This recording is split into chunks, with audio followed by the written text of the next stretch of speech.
요압과 그에게 있는 그의 부하들과 온 이스라엘 군대를 보내니 그들이 암몬 자손을 멸하고 랍바를 에워쌌고 다윗은 예루살렘에 그대로 있더라. 저녁 때에 다윗이 그의 침상에서 일어나 왕궁 옥상에서 거닐다가 그곳에서 보니 한 여인이 목욕을 하는데 심히 아름다워 보이는지라. 다윗이 사람을 보내 그 여인을 알아보게 하였더니 그가 아뢰되 그는 엘리암의 딸이요 햇사람 우리아의 아내 밧세바가 아니니까 하니 다윗이 전령을 보내어 그 여자를 자기에게로 데려오게 하고 그 여자가 그 부정함을 깨끗하게 하였으므로 더불어 동침함에 그 여자가 자기 집으로 돌아가니라. 그 여인이 임신함에 사람을 보내 다윗에게 말하 이르되 내가 임신하였나이다 하니라. 다윗이 요압에게 기별하여 햇사람 우리아를 내게 보내라 하매 요압이 우리아를 다윗에게로 보내니 우리아가 다윗에게 이르매 다윗이 요압의 안부와 군사의 안부와 싸움이 어떠했는지를 묻고 그가 또 우리아에게 이르되 내 집으로 내려가서 발을 씻으라 하니 우리아가 왕궁에서 나가매 왕의 음식물이 뒤따라가니라. 그러나 우리아는 집으로 내려가지 아니하고 왕궁문에서 그의 주위 모든 부하들과 더불어 잔지라. 어떤 사람이 다윗에게 아뢰되 우리아가 그의 집으로 내려가지 아니하였나이다. 다윗이 우리아에게 이르되 내가 길 갔다가 돌아온 것이 아니냐 어찌하여 내 집으로 내려가지 아니하였느냐 하니 우리아가 다윗에게 아뢰되 언약궤와 이스라엘과 유다가 야영 중에 있고 내 주 요압과 내 왕의 부하들이 바깥들에 진치고 있거늘 내가 어찌 내 집으로 가서 먹고 마시고 내 처와 같이 자리이까 내가 이 일을 행하지 아니하기로 왕의 살아계심과 왕의 혼의 살아계심을 두고 맹세하나이다 하니라. 다윗이 우리아에게 이르되 오늘도 여기 있으라 내일은 내가 너를 보내리니 우리가 그날에 예루살렘에 머무니라. 이튿날 함께 읽습니다. 다윗이 그를 불러서 그로 그 앞에서 먹고 마시고 취하게 하니 저녁 때에 그가 나가서 그의 주의 부하들과 더불어 침상에 눕고 그의 집으로 내려가지 아니하니라. 아멘. 옆에 분들과 인사 나누시겠습니다. 작정하고 기도하고 계시죠? 이제 이번 주일까지 우리가 또 작정 명단을 받고 있으니까요.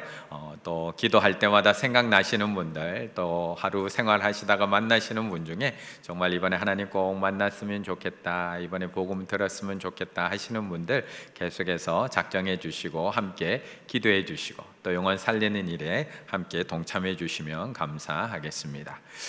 요즘 많은 인기가 있는 한 드라마가 있습니다. TV에서 하고 있는 것은 아니고요. 넷플릭스라는 그런 이제 영화를 볼 수 있는 그런 사이트에서 올려져 있는 드라마인데요. 오징어 게임이라는 드라마. 아마 보시지는 않아도 하도 유명해서 아마 인터넷 검색이나 여러 가지 기사로라도 아마 그 제목을 한 번쯤 봤을 것 같습니다. 지금 미국 넷플릭스 1위를 했을 뿐만 아니라 세계 83개국에서 현재 1위를 달성했다라고 오늘 기사에 이렇게 올라왔습니다. 한 개 나라 인도 말고는 모든 넷플릭스가 전파되어 있는 나라에서 전체 1위를 지금 현재 하고 있다라는 드라마입니다. 오징어 게임. 내용 단순합니다. 제목 그대로입니다. 저 오징어 게임에 456명이나 되는 사람들이 저 게임에 참가를 합니다. 물론 자의해서 처음에는 자의로 참가한 건 아니지만 여하튼지 456명, 인생의 위기에 몰린, 돈의 궁핍합에 몰린 456명의 사람들이 돈 때문에 이 게임에 참가하게 됩니다. 이 게임 안에는 6가지 게임이 진행이 됩니다. 저기 끌려가게 되면, 저기 들어가게 되면 6가지 게임, 우리들도 다 들어가면 잘 할 수 있는 6가지 게임이 진행이 됩니다. 첫 번째 게임이 무궁화꽃이 피었습니다. 다 잘하실 수 있죠? 첫 번째 게임이 무궁화꽃이, 두 번째 게임은 달고나 뽑기. 어렸을 때 그 설탕 이렇게 해가지고 이렇게 별 모양, 삼각, 동그라미, 세모해서 이렇게 했던 거 기억나시나요? 두 번째 게임이 달고나, 세 번째 게임이 줄다리기, 네 번째 게임이 구슬치기. 우리 또 아마 우리 다들 나름 한 가닥씩, 우리 남자분들은 한 가닥씩 했을 텐데요. 구슬치기. 그리고 징검다리, 마지막 게임이 6번째 마지막 최종 1인을 뽑는 게임이 바로 이 오징어 게임, 이 드라마의 제목인 오징어 게임입니다. 이 6가지 게임을 해서 456명 중에 1명을 뽑게 됩니다. 그런데 무서운 것은 이렇게 게임은 너무 재미있고 우리도 참가하면 너무 잘할 것 같은데, 참 무서운 것은 게임을 할 때마다 지는 사람은 그 자리에서 죽는다는 겁니다. 게임을 할 때마다 지는 사람은 그 자리에서 죽습니다. 무궁화 꽃이 피었습니다. 저기 웃은 사람은 그 자리에서 총을 맞아 죽습니다. 이게 이 게임입니다. 그래 처음에 이 456명이 끌려와서 게임을 시작하는데 죽을 거라고는 아무도 상상하지 않습니다. 그런데 앞에 있는 인형이 무궁화 꽃이 피었습니다 하는데 한 친구가 딱 움직였는데 총을 맞아 죽습니다. 그러니까 사람들이 얼마나 기겁을 하겠습니까? 다 놀라서 그 자리에서 도망가다 첫 번째 게임에 총 맞아 죽은 사람이 255명이 죽고요, 201명이 살아남습니다.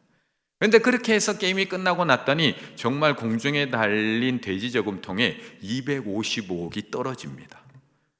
그리고 1등 하는 사람이 저 돈을 가져갈 거라고 알려줍니다. 우리 성도님들은 이 상황에서 게임을 계속 하시겠습니까? 그만두고 돌아가시겠습니까? 무궁화 꽃이 피었습니다. 빵! 하시겠습니까? 돌아가시겠습니까? 사람들이 거기서 투표를 합니다. 할 거냐 말 거냐. 하지만 결국에는 돈 때문에 결국 사람들이 다시 모여서 이 게임을 다시 시작을 합니다. 그 201명의 사람들이 또 모여서 이 게임에 참여합니다. 그리고 결국 마지막에 이정재, 주인공인 이정재가 이 오징어 게임에서 살아남아서 이 돈을 타게 됩니다. 그리고 1년 후에 이 게임을 설계한, 이 게임을 만든 한 할아버지, 그 게임에도 참여했던 그 할아버지를 만나게 되는데, 이 할아버지는 뇌종양에 걸려서 이제 얼마 살아남지 못하는 그런 시간을 보내고 있습니다. 그러면서 그가 죽어가면서 이 게임을 내가 왜 만들었는지 그걸 주인공에게 이야기해 줍니다. 자기는 이 많은 돈을 가지기 위해서 정말 이 세상에 안 해본 것이 없답니다. 그리고 이 돈을 다 가지고 정말 이 세상에서 해보고 싶은 거 다 해봤답니다. 그런데 옛날에 친구들과 했던 그 즐거웠던 게임, 그것만큼 즐거운 게 없어서, 그것만큼 행복한 시간이 없어서 그걸 다시 한번 느끼고 싶어서 이 게임을 만들었다는 겁니다. 그리고 456억이라는 상금을 걸고 이 무지막지한 게임을 진행하게 된 겁니다. 그러면서 병상에 누워서 죽어가면서 이 주인공 이정재와 내기를 하나 합니다. 눈이 내리고 있는 밤이었는데 그 창문 밖에 봤더니 노숙자 한 명이 눈을 맞고 거리에 앉아 있었습니다. 그러면서 주인공에게 이야기를 합니다. 오늘 자정까지 저기 있는 저 노숙자를 누군가 도와줄 것이냐, 아니면 아무도 도와주지 않을 것이냐. 그때 죽어가는 돈 많은 주인은, 이 돈 많은 할아버지는 이 주인공에게 이렇게 이야기합니다. 인간은 원래 악해. 다른 사람을 죽이지 않으면 내가 죽을 수도 있으니까. 난 그렇게 잘못한 게 아니야. 난 살기 위해서 애썼을 뿐이야. 결국 자기가 지금까지 이렇게 돈을 모았는 것은, 이렇게 남을 짓밟고 돈을 모은 것은 내 잘못이 아니라는 겁니다. 나는 그냥 살기 위해서, 내가 살기 위해서 남을 죽이지 않으면 저 사람이 날 죽이기 때문에 내가 어쩔 수 없이 죽였을 뿐이야. 어쩌면 이 게임을 통해서 자기가 그렇게 남을 죽이면서 이렇게 돈을 모을 수밖에 없었던 자기 인생을 합리화하면서 삶을 마감하는 이 노인의 모습을 보여줍니다. 그러면서 이정재 주인공에게, 그러니까 너도 다른 사람을 죽이고 올라서 라고 이야기해 줍니다. 어쩌면 이 할아버지는 이 게임을 통해서 자기를 합리화하고 싶었던 것 같습니다. 자기가 지금까지 이 돈을 모으기 위해서 행했던 모든 악행들, 내가 죽지 않기 위해서 어쩔 수 없이 했던 일이라고 이야기하고 싶었던 것들, 오징어 게임처럼 다른 사람을 죽이지 않으면 내가 죽을 수밖에 없는 세상에서 난 살아남기 위해서 애썼을 뿐이야. 나는 악을 행한 게 아니야. 내가 이렇게 안 죽이면 내가 죽을 수밖에 없고 내 가족이 죽을 수밖에 없기 때문에 나는 그렇게 할 수밖에 없었어 라고 이야기하고 싶었던 것인지도 모르겠습니다. 우리 성도님들이 이 세상을 어떻게 생각하십니까? 이 할아버지처럼 남을 죽이지 않으면 내가 죽을 수밖에 없는 세상이라고 생각하십니까? 아니면 남을 살려줄 때 나도 살아날 수 있는 세상이라고 생각하십니까? 3절의 말씀을 한번 같이 읽어보겠습니다. 3절입니다. 다윗이 사람을 보내 그 여인을 알아보게 하였더니 그가 아뢰되 그는 엘리암의 딸이요 햇사람 우리아의 아내 바세바가 아니니까 하니. 아멘. 사실 오늘 본문은 제가 굳이 다시 설명드리지 않아도 너무나 잘 알고 계신 이야기, 다윗과 바세바의 이야기. 낮잠을 늦게까지 자고 저녁쯤에 일어난 다윗이 왕궁 옥상을 거니던 그 시간에 바세바는 목욕을 하고 있었습니다. 그 모습을 본 다윗이 그만 그 보는 것의 유혹을 이기지 못하고 바세바와 간음을 저지른 이야기, 사건. 우리의 자녀들도 너무나 잘 알고 있는 그런 이야기, 사건입니다. 그런데 우리가 알고 있는 다윗은 자신이 살기 위해서 남을 죽였던 그런 사람이 아닙니다. 그는 남을 살려줄 때 나도 살 수 있다는 것을 알고 있었던 사람입니다.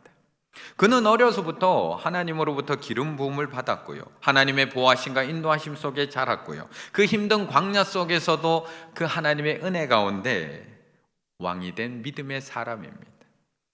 그래서 우리는 알고 있습니다. 그가 그 힘든 광야 속에서도 사울을 어떻게 살려줬었는지 우리는 너무 잘 기억하고 있습니다. 사무엘상 24장에 보면 그가 사울을 살려줄 때 이렇습니다. 그리한 후에 사울의 옷자락을 뱀으로 말미암아 다윗의 마음이 찔려. 다윗을 찌른 것도 아닙니다. 사울을 찌른 것도 아닙니다. 사울에게 나쁜 짓을 한 것도 아닙니다. 나 죽이러 온 사울의 옷자락 벤 거, 그거 하나만으로 마음을 찔려 했던 사람이 누구? 다윗입니다. 그는 이 작은 죄 하나에도 마음을 찔려 했던 사람. 단순히 사울의 옷을 잘라서 마음이 찔렸던 것이 아니라 그 다음 6절에 24장 6절에 보게 되면 자기 사람들이 이르되 내가 손을 들어 여호와의 기름 부음 받은 내 주를 치는 것은 여호와께서 금하신 것이니. 어떤 한 사람에 대한 동정심이 아니라 하나님께서 금하신 것을, 범한 것에 대해서, 그 작은 것 하나 범한 것에 대해서도 마음 아파하며 고통스러워했던 사람이 누구? 다윗이라는 겁니다. 그런데 그 남은 지난 시간 동안 다윗이 얼마나 많이 변해버렸는지 모릅니다. 이제 다윗은 죄를 범하고 있음에도 찔림이 없습니다. 아파하지 않습니다. 방금 읽은 3절의 말씀을 보게 되면 그가 어떻게 변해가고 있는지를 우리에게 정확하게 보입니다. 그는 옥상에서 한 여자가 목욕하는 것을 보았습니다. 당시의 가옥 구조로는 충분히 볼 수 있는 구조입니다. 관음증이 아니라 그냥 가서 거닐다 보면 눈에 들어와서 볼 수 있는 구조. 그래서 이어서 그는 사람을 보냅니다. 그리고 이 여인이 누구인지를 알아보게 합니다. 여기까지도 잘못된 거 하나도 없습니다. 한 나라의 왕으로서 한 여인을 봤을 때 너무 예뻐서 저 여인이 누군지 사람을 보내서 알아볼 수 있습니다. 다윗이 결혼해서 그러면 안 된다고요? 아니요, 이미 다윗에게는 7명의 아내가 있는 상황입니다. 왜 못 알아봅니까? 미모가 있는 한 여인이 목욕하고 있는 것을 보고 보냅니다. 이미 다윗에게는 7명의 아내, 미갈, 아이노암, 아비가일, 마아가, 핫깃, 아비달, 에글라까지 7명의 아내가 이미 있는 상황. 한 명 더 하고 결혼한다고 아무도 문제가 될 그런 시대적 상황은 아닙니다.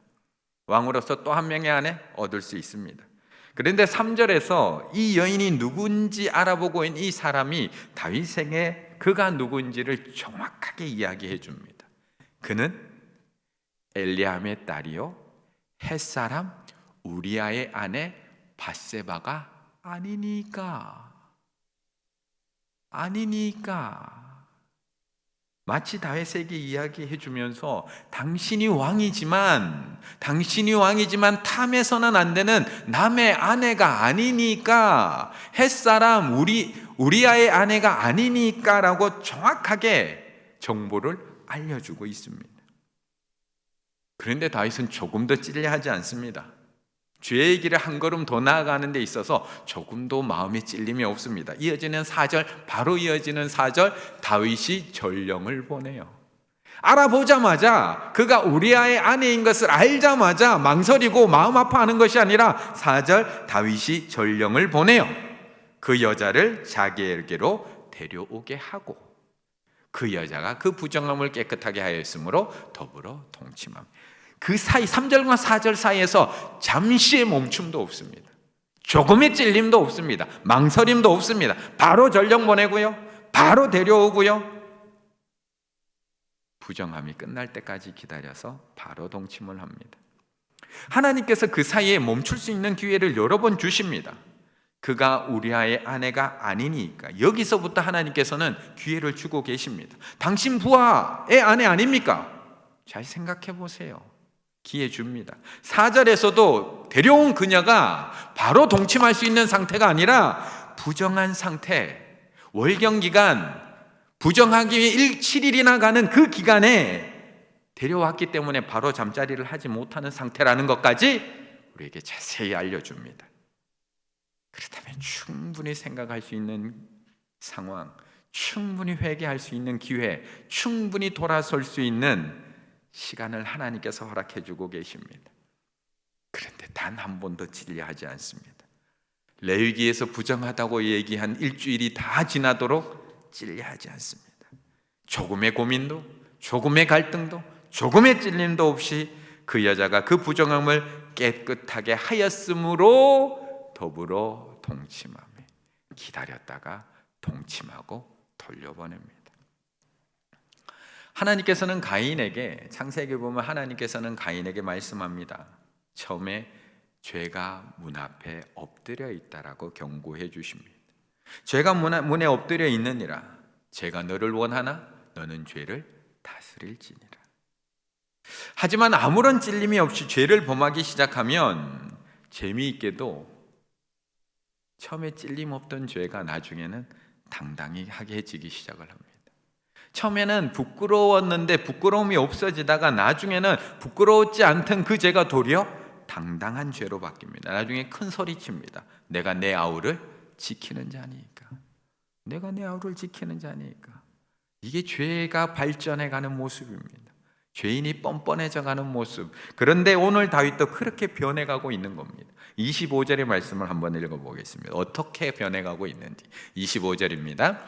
다윗이 전령에게 이르되 너는 요압에게 이같이 말하기를 이 일로 걱정하지 말라. 칼은 이 사람이나 저 사람이나 삼키느니라. 그 성을 향하여 더욱 힘써 싸워 함락시키라 하여 너는 그를 담대하게 하라 하니라. 아멘.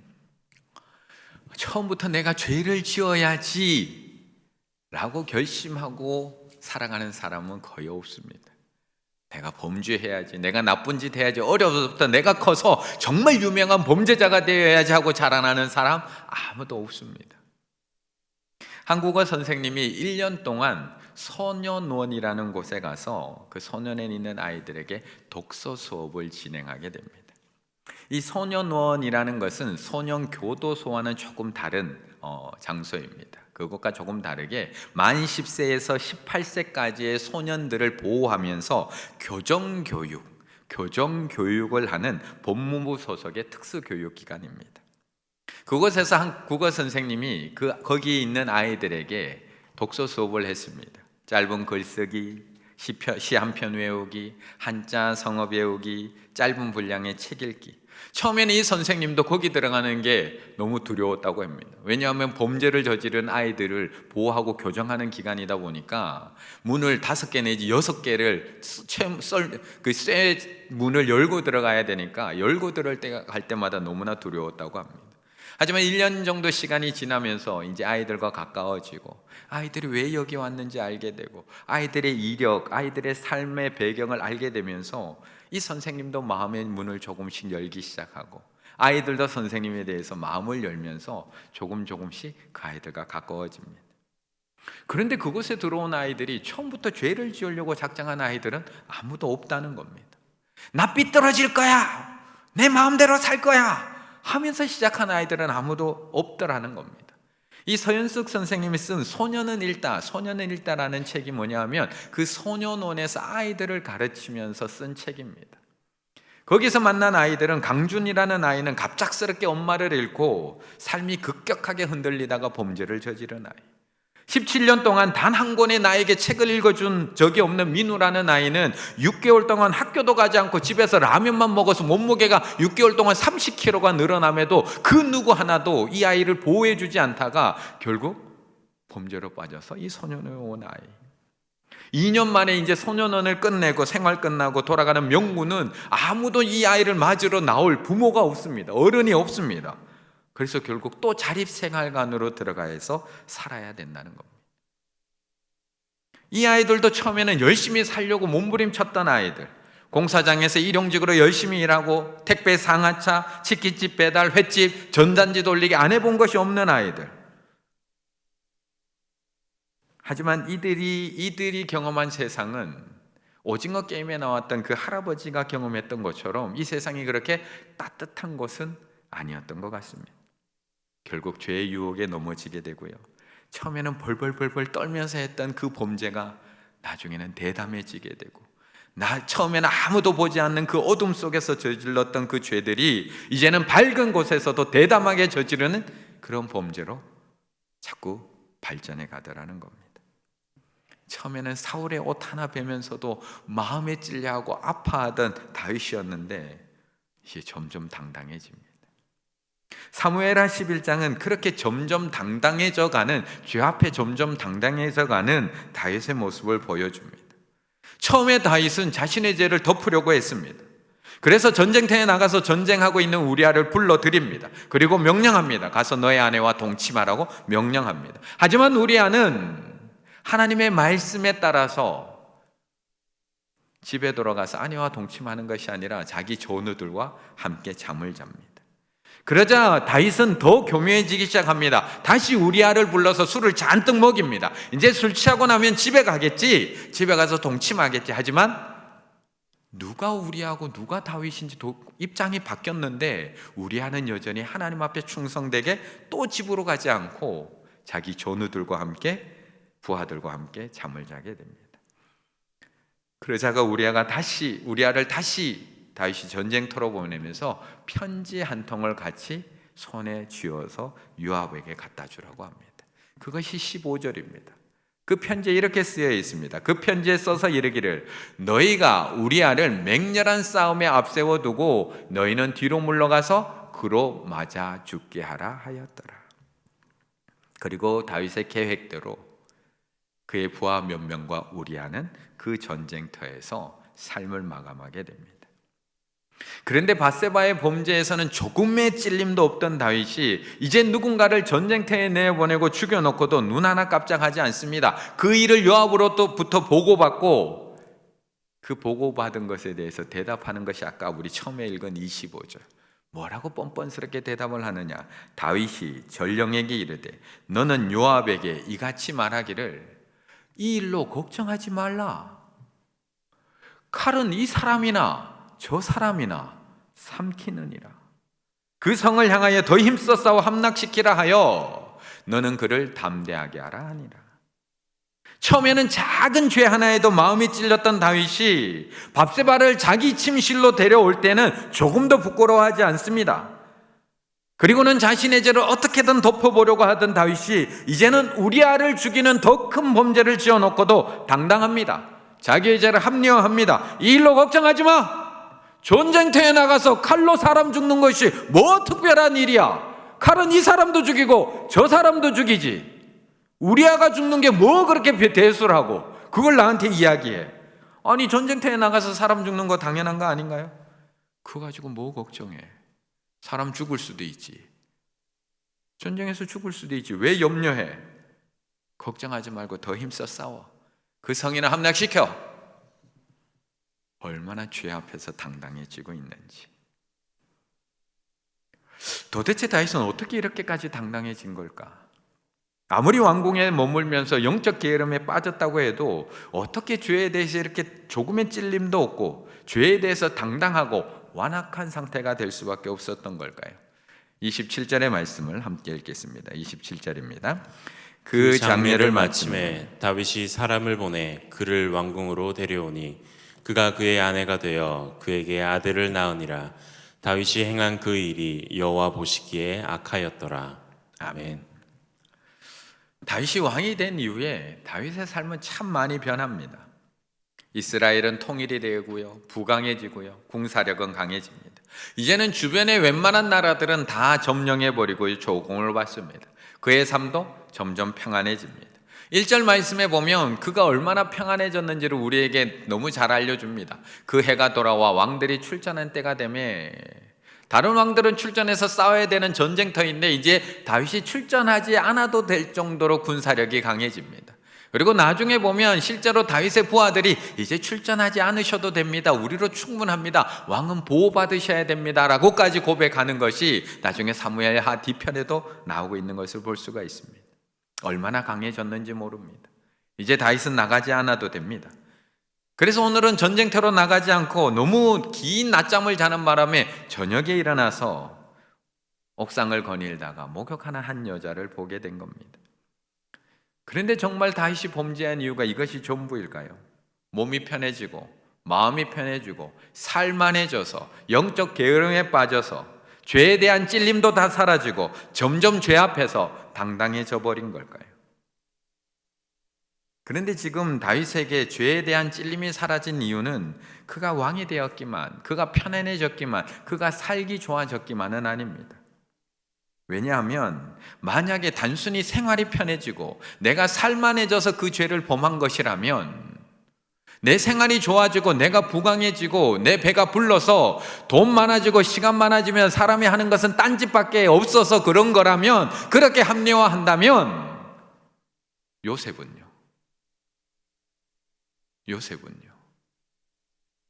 요셉도 그때 유혹에 넘어갔어야죠.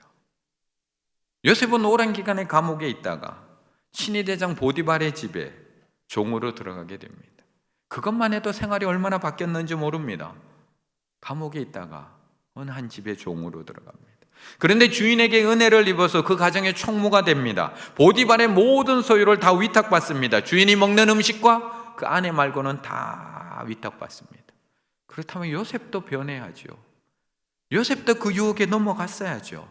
몸 편해지고 마음 편해지고 돈 많아지고 시간 많아지고, 이 집에서 나보다 큰 이가 없는데요, 그 정도로 힘이 생겼는 요셉도 달라져야죠, 만약에 그것이 이유라면. 그런데 그는 자신을 직접 유혹하는, 그냥 눈에 띈 것도 아니고 찾아와서 직접 유혹하는 그 주인의 아내의 유혹 앞에서도 그는 이렇게 대답을 하거든요. 창세기 39장. 이 집에 나보다 큰 이가 없으며, 이렇게 커진 겁니다, 요셉이. 단순히 종이 된 것이 아니라 이 집에서 가장 권력 있는 사람, 주인이 아무것도 내게 금하지 아니하였어도 금한 것은 당신뿐이니 당신은 그의 아내임이라. 그런즉 내가 어찌 이 큰 악을 행하여 주인에게 죄를 지으리까 아니라 하나님 앞에 죄를 지으리까. 제가 어떻게 주인의 은혜에 배신합니까가 아니라 제가 어떻게 하나님 보시는 앞에서 죄를 범할 수 있습니까? 요셉은 이 집의 가장 큰 자가 되었음에도 불구하고 여전히 하나님의 말씀 앞에서 두려워하고 있습니다. 여전히 하나님께서 오늘도 나를 지켜보고 계심을 인식하고 있습니다. 여전히 그 누구도 볼 수 없는 이 상황 속에서도 왕이신 하나님 앞에서 하나님께서 나를 지켜보고 계신다는 것을 기억하며 인식하며 살아가고 있습니다. 오늘 다윗의 죄는 단순한 간음죄가 아닙니다. 결혼한 여자와 동침한 것, 그의 남편을 사지로 몰아넣은 것, 그것도 죽을 죄입니다. 왜냐? 10계명에서도 몇 가지를 어겼는지 모릅니다. 그것만으로도 7계명, 간음하지 말라, 8계명, 도덕질하지 말라, 9계명, 거짓 증거하지 말라, 10계명, 내 이웃의 아내나 소유를 탐내지 말라, 6계명, 살인하지 말라. 그것만으로도 다윗은 죽어 마땅합니다. 그래서 다음 주에 하나님 앞에 징계받습니다. 12장에 가면. 하지만 더 심각한 것은 그는 죄를 짓고 있는데도 아무런 찔림이 없다는 겁니다. 아무런 부끄러움이 없고요, 점점 더 당당해지고 있다는 겁니다. 왜요? 다음 주에 살펴볼 19장 9절에서 그 이유를 정확하게 찍어주고 있습니다. 미리 한번 살펴보면 9절에서 이렇게 얘기를 합니다. 그러한데 어찌하여 내가 여호와의 말씀을 업신여기고 하나님 보기에 악을 행하였느냐 라고 묻고 있는 겁니다.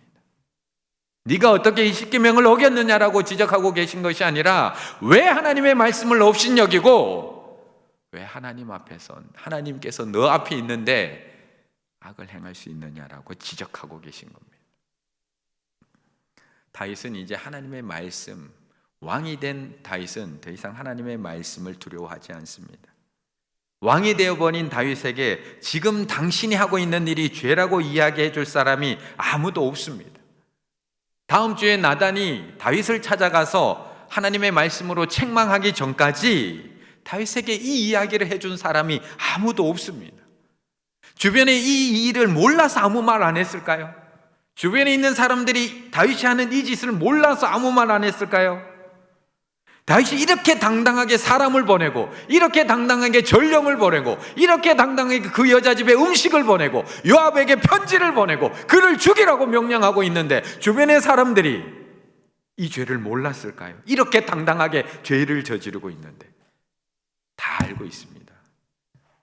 단지 왕이 된 다윗에게 아무도 이것이 죄라고 이야기해 줄 사람이 없을 뿐입니다. 말씀을 업신여기고 있는 다윗에게 지금 다윗 왕이시여 말씀 업신여기고 있다고 악을 행하고 있다고 얘기해 줄 사람이 아무도 없다. 앞서 이야기해드린 소년을 읽다라는 책에 보면 그 소년원에서 만난 17년 동안 책 한 권도 누군가 읽어준 사람이 없다고 아까 얘기 드렸던 민우라는 아이가 민우라고 하는 아이 이야기가 거기 소개되어 있습니다. 이런 겁니다. 17살 민우는 책에 대한 어떤 기억도 없다. 자신을 위해서 책을 읽어준 사람은 아무도 없었다. 17년 동안 재미있는 책도 재미없는 책도 누가 읽어주었던 책도 친구와 함께 읽었던 책도 없다. 17년의 삶의 단 한 권의 책 제목도 기억되어 있지 않았다. 나는 놀랐다. 믿겨지지 않았다. 민우가 학교를 다녔더라면 고등학교 2학년일 것이다. 요즘 아이들에게 책은 흔하다. 어려서 어른이 옆에 앉혀놓고 책을 읽어준 기억이 전혀 없는 아이는 흔하지 않다. 책은 너무 흔한데 17년 동안 그 어떤 어른도 책 한 권 읽어주지 않은 아이는 흔하지 않다. 민우는 그날 처음으로 책을 읽어주는 어른이 생겼다. 만약 17살 민우 옆에 책을 읽어준 어른 한 명이 있었다면 어땠을까요? 만약 다윗의 옆에 왕 대신 하나님의 살아있는 말씀이 있었다면 어땠을까요? 교훈과 책망과 바르게 함과 의로 교육하기에 유익한 살아있는 하나님의 말씀이 다윗 옆에 있었다면 다윗의 삶은 어땠을까요? 만약 다윗이 지금 이 순간에도 왕 대신 하나님께서 나를 지켜보고 계신다는 것을 인식하며 살았다면 다윗의 삶은 어땠을까요? 왕이 된 다윗은 더 이상 왕 대신 하나님의 말씀이 두렵지 않습니다. 왕이 된 다윗은 더 이상 왕 대신 하나님의 심판이 두렵지 않습니다. 왕이 된 다윗은 더 이상 왕 대신 하나님께서 나를 지켜보고 계신다는 그 자체가 두렵지 않습니다. 왜요? 내가 왕이 되었거든요. 지금 이 자리에서 제가 굳이 세상 이야기를 할 필요는 없는 것 같습니다. 하나님을 믿지 않는 세상은 당연히 하나님을 왕으로 인정하지 않고 하나님을 두려워하지 않고 죄를 향해 달려가는 것 당연한 것입니다.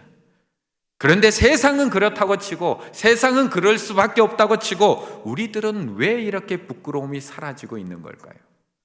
우리들은 왜 이렇게 두려움이 사라져 가고 있는 걸까요? 왜 그런 걸까요? 아니라고요.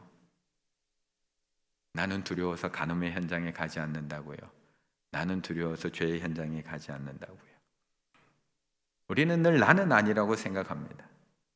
그런데 우리의 모습 속에도 다윗과 똑같이 부끄러움이 없어지고 두려움이 사라지고 있습니다.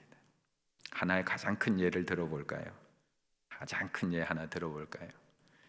우리에게는 하나님께서 복음 전파의 사명을 주셨습니다. 전도의 명령을 주셨고 하나님의 말씀을 우리에게 주셨습니다. 한두 개인가요? 제가 한번 몇 개만 나열해 볼까요? 엄히 명하노니 너는 말씀을 전파하라. 때를 얻든지 못 얻든지 항상 힘쓰라. 너희는 가서 모든 족속으로 제자를 삼으라. 너희는 온 천하에 다니며 만민에게 복음을 전파하라. 너희는 모든 일에 증인이 되라. 너희는 내 양을 치라. 너희는 성령이 임하시면 권능을 받고 내 증인이 되라. 그래서 예전에는 복음 전하지 못하는 나의 모습이 하나님 앞에 너무 부끄러웠습니다. 하나님 앞에 설 때 내가 어떤 모습으로 설까? 부끄럽기도 하고 두렵기도 했습니다. 그래서 어떻게든 한번 해보려고 몸부림쳤습니다. 나중에 하나님 앞에 내가 어찌 설까? 그런데 이제는 부끄러움이 없습니다. 이제는 두려움도 없습니다. 이제는 코로나 덕분에 부끄러움도 사라졌고 코로나 덕분에 두려움도 사라져가고 있습니다. 코로나 기간에 복음을 전하고 교회 오라고 하는 것 참 미안하기도 하고 저도 똑같습니다. 이건 저에게 하는 설교이기도 합니다. 그 얘기를 하기가 참 미안하기도 하고 그 사람에게 조금은 부끄럽기도 한 사실입니다. 그런데 하나님께는 왜 안 부끄러운 걸까요? 왜 하나님 앞에는 왜 안 죄송스러운 걸까요? 누가 우리의 왕인가요? 왜 그 사람에게는 미안한데 하나님한테는 죄송하지 않은 걸까요? 우리는 인생의 마지막 날에도 하나님 앞에 서야 하지만 오늘도 지켜보고 계시는 하나님 앞에 우리는 왜 부끄럽지 않고 왜 죄송하지 않고 왜 두렵지 않은 걸까요? 우리가 다윗과 다르다고요. 우리는 모든 순간 하나님 앞에서 살아가야 합니다. 여인의 유혹이 있을 때만 하나님 앞에 살아가고 세상의 유혹, 돈의 유익이 있을 때만 하나님 앞에서 부끄럽지 않은 모습으로 살아가야 되는 것이 아니라 우리는 항상 말씀 앞에서 두려움으로 항상 하나님 앞에서 하나님 앞에 부끄럽지 않은 모습으로 우리는 살아갈 수 있어야 하는 사람들이라는 것입니다. 하나님께서 우리에게 주신 말씀이 어떻게 간음하지 말라밖에 없습니까? 엄히 권하노니 우리에게 복음 전파라고 한 사명까지도 복음과 전도와 사명 앞에서도 우리는 하나님의 명령을 기억해야 됩니다. 그리고 하나님 보시기에 부끄럽지 않기를 힘쓰는 하나님의 자녀가 되어야 한다는 것입니다. 우리는 어느 자리에 서 있든지 죄 앞에서든지 사명 앞에서든지 하나님의 말씀을 두려워하며 하나님께서 보실 때에 부끄럽지 않은 믿음의 삶을 살아가기 위해서 애쓰고 힘써야 하는 사람들. 한 말씀 앞에서 하나님 앞에 부끄러움과 두려움이 사라지면 다른 말씀 앞에서 또 사라지게 되어 있습니다. 그렇다면 나에게 주신 이 기간, 나에게 주신 복음의 사명, 전도의 사명 앞에서 내가 과연 하나님 앞에 어떤 모습으로 서 있는지, 그 명령 앞에 내가 사람 앞에 부끄러워하고 있는지, 하나님 앞에 부끄러워하고 있는지, 말씀 앞에 두려워 떨고 있는지, 세상 앞에 두려워 떨고 있는지 다시 한번 하나님 앞에 돌아보시며 다윗처럼 흘러가지 마시고 다시 하나님 앞에 두려움으로 서시고 복음을 이웃들과 주님의 명령을 따라서 나의 사랑하는 자들에게 전하며 살아가실 수 있는 우리 충일의 가족들 다 되시기를 간절히 바라겠습니다.